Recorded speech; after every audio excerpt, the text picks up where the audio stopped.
আসলে এই আবু সাইদ সেজে আসার কারণটা কি? আসলে আবু সাইদ সহ আমাদের যে ছাত্র ভাইরা এই দ্বিতীয় স্বাধীনতা পেয়েছে বাংলাদেশ, ওদের জীবন দিয়ে আমাদের দেশ স্বাধীন হয়েছে। তাই ওদেরকে স্মরণ করে, আবু সাইদকে স্মরণ করে, বিশেষ করে কারণ আবু সাইদের রক্তে কিন্তু রঞ্জিত কিন্তু এই বাংলাদেশ স্বাধীন হয়েছে।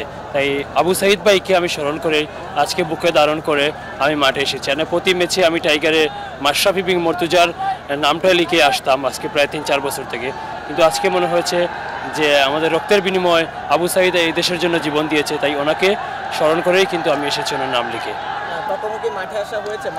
জি, আমি গত বছরের আগের বছর প্রথম যখন সিলেট স্ট্রাইকার্স নতুন খেলে তখন আমি মাঠে সেরা দর্শক হয়েছি ঢাকায়, সেখানে ম্যান অফ দ্য ফ্যান হয়েছি এবং মাশরাফি ভাইয়ের অটোগ্রাফও পেয়েছিলাম।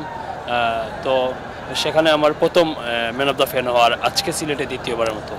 অ্যালেক্স হেলস, যাকে এক নজর দেখার জন্য আসলে সবার খুব আগ্রহ থাকে, তার সাথে ছবি তুললেন, তার থেকে ক্রেজটা নিলেন, কেমন লাগছে আসলে ফিলিংসটা? আসলে মানে বলে বোঝানোর মতো না যে অ্যালেক্স হেলের মতো একজন বিশ্বসেরা ব্যাটসম্যানের যে অটোগ্রাফ পেয়েছি, তার সাথে ছবি তুলতে পেরেছি এবং তার সিগনেচার যে আমাদের সিলেটের জার্সিতে তিনি একটা সিগনেচার করেছেন।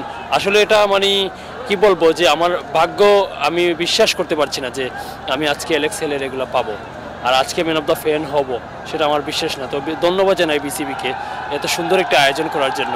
প্রতি ম্যাচে এরকম দর্শকদের ম্যান অফ দ্য ফ্যান করে মাঠে এনে দর্শকদের আরও আগ্রহ বাড়িয়ে দিচ্ছে। আমাকেও প্রথমে কিন্তু আমি ফার্স্ট যখন মানে আমার জীবনের প্রথম যখন আমি ঢাকায় খেলা দেখতে যাই বাঘ সেজে, তখন আমি আমি ম্যান অফ দ্য ফ্যান হয়েছিলাম।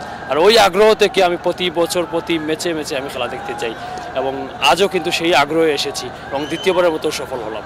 Thank you.